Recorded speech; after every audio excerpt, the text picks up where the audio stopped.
Good afternoon, everyone. My name is Josie. I'm a librarian with the Deschutes Public Library, and today we're going to do some crafts related to the book, The Changeling by William Ritter. So we chose this book, sorry for the glare, The Changeling by William Ritter, because it's one of the Oregon Battle of the Books titles for this year, and you don't have to have read the book to do the craft today, and you don't have to be an OBOB person on a team or something like that to read the book. So if you like to read books, I recommend The Changeling by William Ritter. It's available through Deschutes Public Library in paper format, or if you'd like to download, you can get it through Overdrive or Hoopla. So it's super available.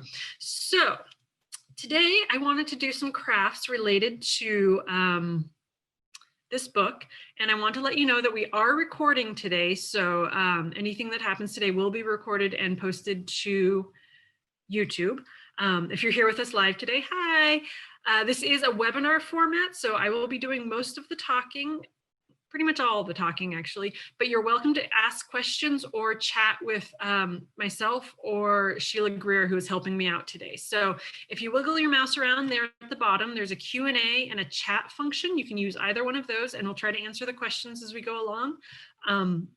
Or if you have a comment or something like that, we'll take that into consideration too. So if you've read the book, that's great. If you haven't, you'll probably still have a fun time with these crafts. But if you've read the book, you'll know about the lemon tarts.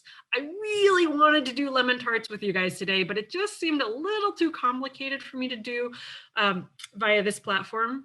So we're not going to do lemon tarts today, but if anyone has a great recipe for lemon tarts or knows where to get some good ones, please let me know. We're going to show some projects today through some pictures and through some live action. We're going to do 3 different projects today, and they're all going to involve weaving and using natural things that might be in your yard or out in the woods so that you can easily get a hold of some of these things to do the crafts. So what you'll need today is basically a stick, a twig, a tree branch, anything like that. Before you cut any sticks or twigs or tree branches, please ask the owner if that's okay. So if it's in your yard, your parents or something like that.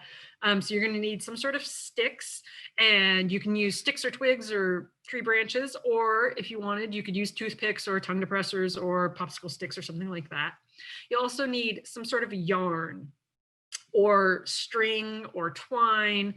You can even take scraps of cloth and tear them into strips to do these projects today. So only those 2 things that you'll need. You can add other things if you want. We'll talk about those as we get there. And we'll talk about some of the crafts that we're going to do today. So your first step is to take your branch, your twig, and go ahead and take off the leaves.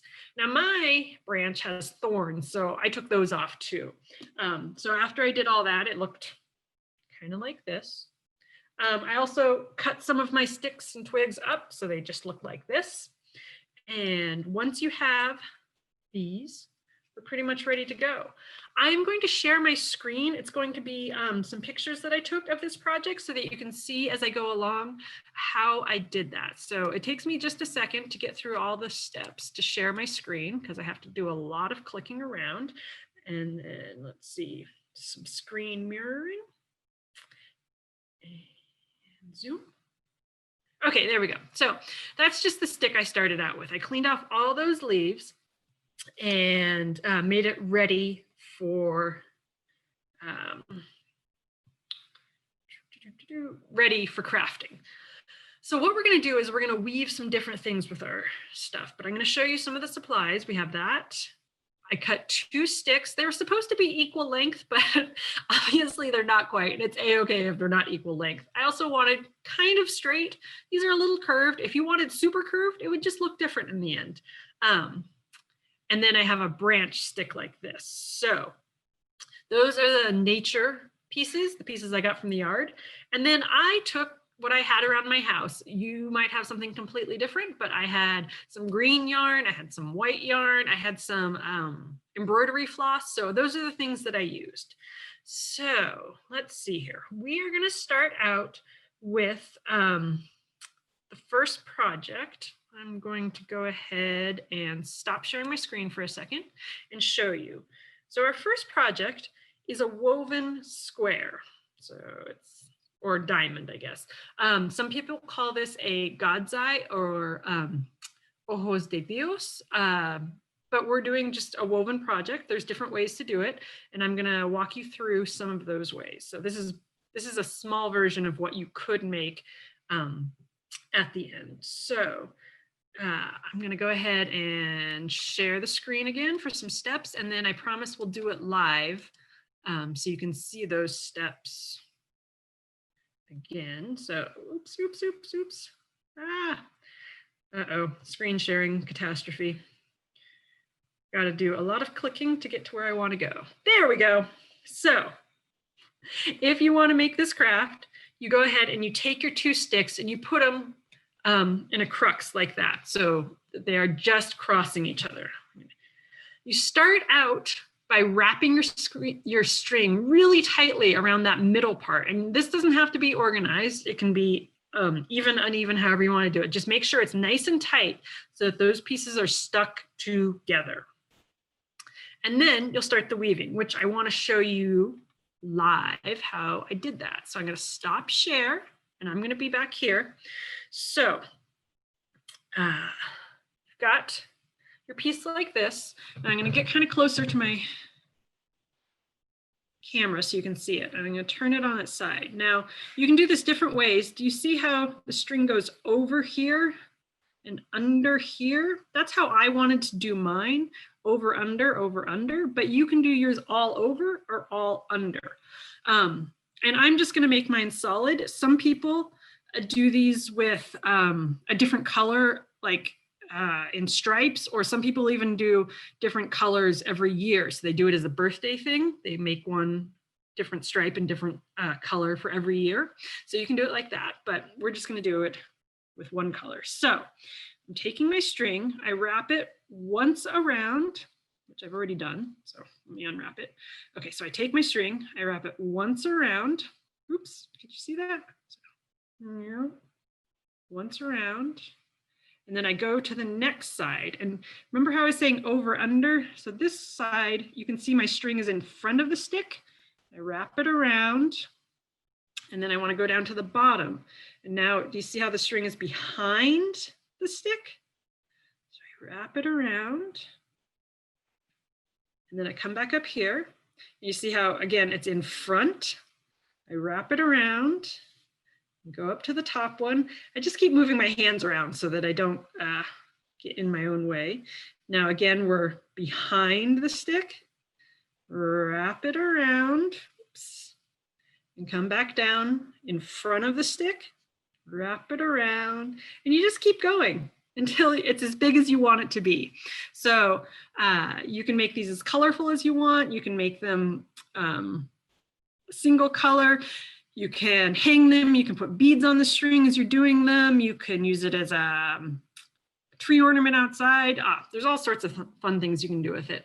So it's got an interesting cultural tradition. If you feel like looking that up, you can look up God's eyes or Ojo de Dios, and read about that tradition. But if you just want to do it for the fun of it, that's what I do.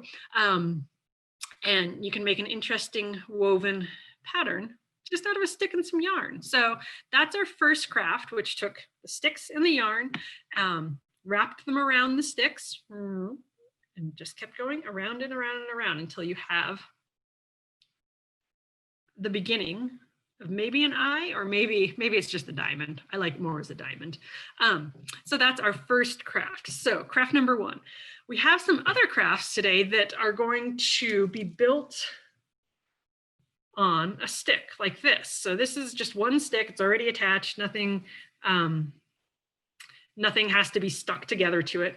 And what I'm hoping to make today will look a little like this. So I think of it as a cobweb.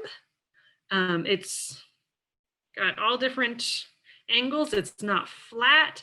And I'm again going to share my screen so you can see some of the pictures and how I did that as well. So again, sharing my screen takes a little bit of clicking. I am doing a couple things on my side while you're waiting for me to get there.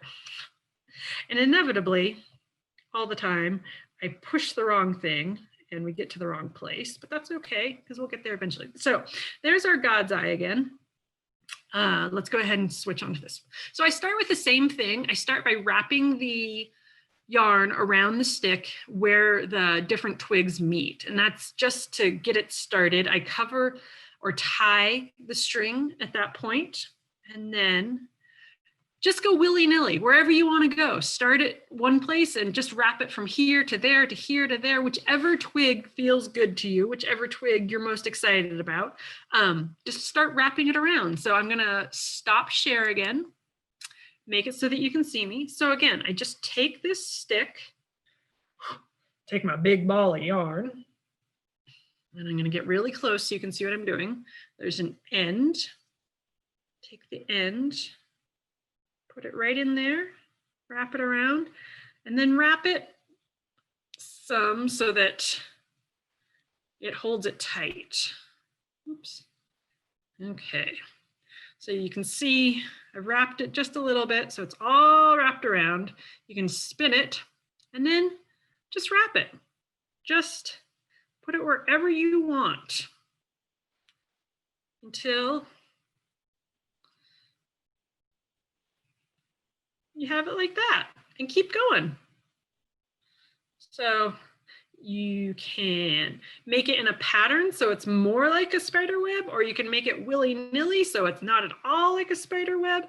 But you see, it's really easy to just wrap it around.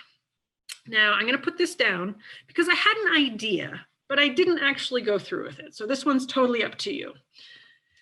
If you end up making something that looks kind of like a spider web, this can be used for decoration. This could be put in a spooky bouquet. Maybe you get some black flowers and put this in there with it. I think that would look really cool. But if you kind of wanted to make it a little bit more interesting, what about a spider?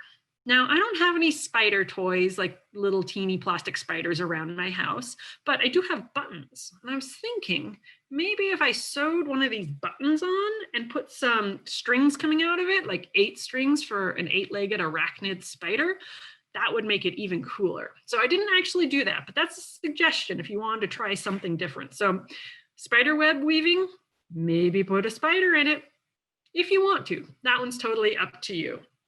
So that was craft number 2. We have one more that I wanted to show you, which is really similar to the spider web one, but maybe just not quite as much of a spider. So you guys ready? We're going to just screen share again. You knew that was coming, didn't you? So I'm going to click on my side and I'm going to hit share. And then I'm going to do another click, almost there. Okay, so that's the spider web that we made.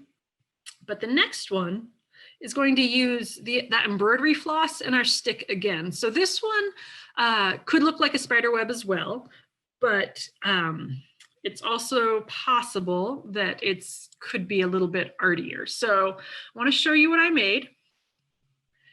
It's that same kind of spider web weaving, but I put this bead on there.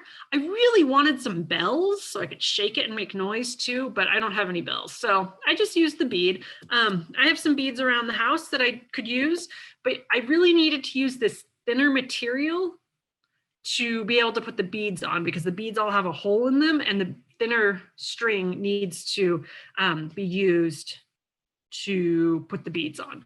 Now the problem with that, when you're working with big chunky yarn, it's really easy to cover a lot of space really quickly. When you're working with really thin string or embroidery floss, it doesn't cover as much space as quickly. So it's a little bit more challenging. Oh, one thing I wanted to show you about the other craft.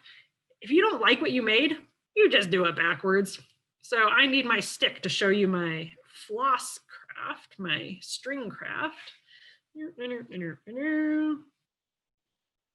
Very ephemeral. That means it goes away really easily. So it's not a permanent kind of thing. It's not like we made that out of concrete and it dried. But it's just the same idea. You take your string And do some wrapping so that it holds. You can also tie. I just like to wrap because sometimes my knots don't hold super well. And I'm wrapping, but I could be spinning like this.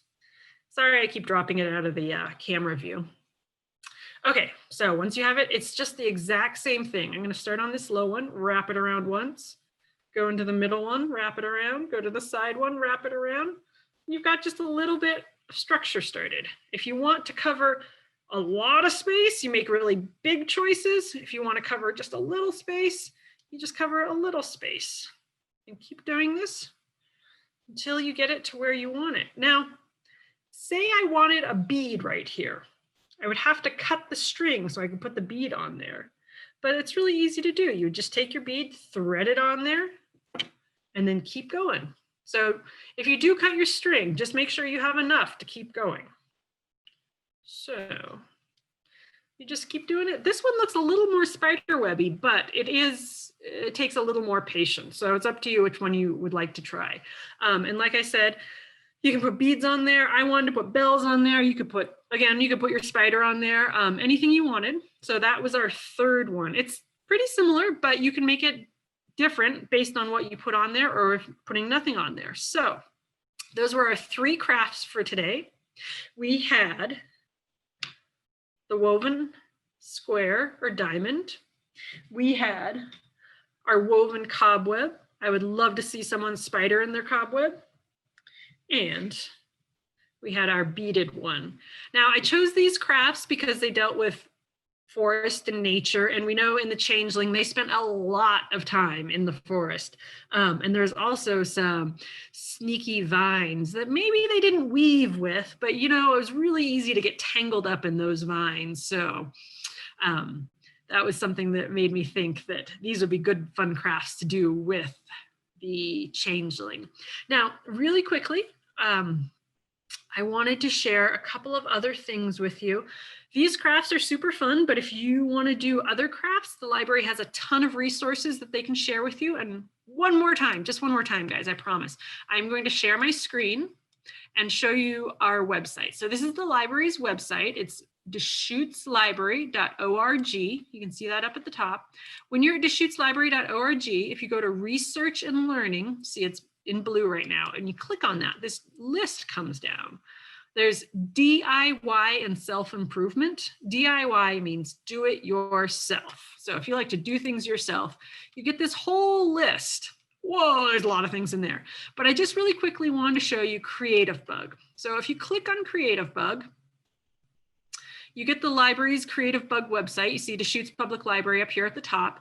I already have my library card number in there. So you do need your library card number because it's tied to your library account, and your 4-digit password. We're happy to help you get those if you don't have them. If you hit login, it's the same screen, but it says see latest classes. So I'm going to click on that really quickly and show you. There are a ton of different classes. If you click under classes, they're all organized up in here. There's some basic inspiration if you just want something shown to you. You don't want to look for anything in particular. There's a lot of different things, but under classes, with all these different options, there's one under kids. Now under kids, it is organized. You can go for 5 years and up for a younger child, 8 years and up, crafts, drawing and painting, holiday and party, jewelry, paper, sewing, and yarn. There's a lot of different choices. We're not going to look through them all today. I just wanted to show you that this resource was here. So maybe if you feel like making DIY Valentine's Day love bugs, you can do that. Or doodled ornaments and gift toppers. There's all sorts of fun things that you can do. And some of them might fall under costume for this time of year. We've got a Frida Kahlo inspired headband. That would be super cool for October. There are lots and lots of different crafts in there that you can totally try.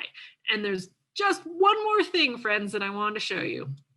The library has a really awesome book called A Little Bit of Dirt, 55+ science and art activities to reconnect children with nature.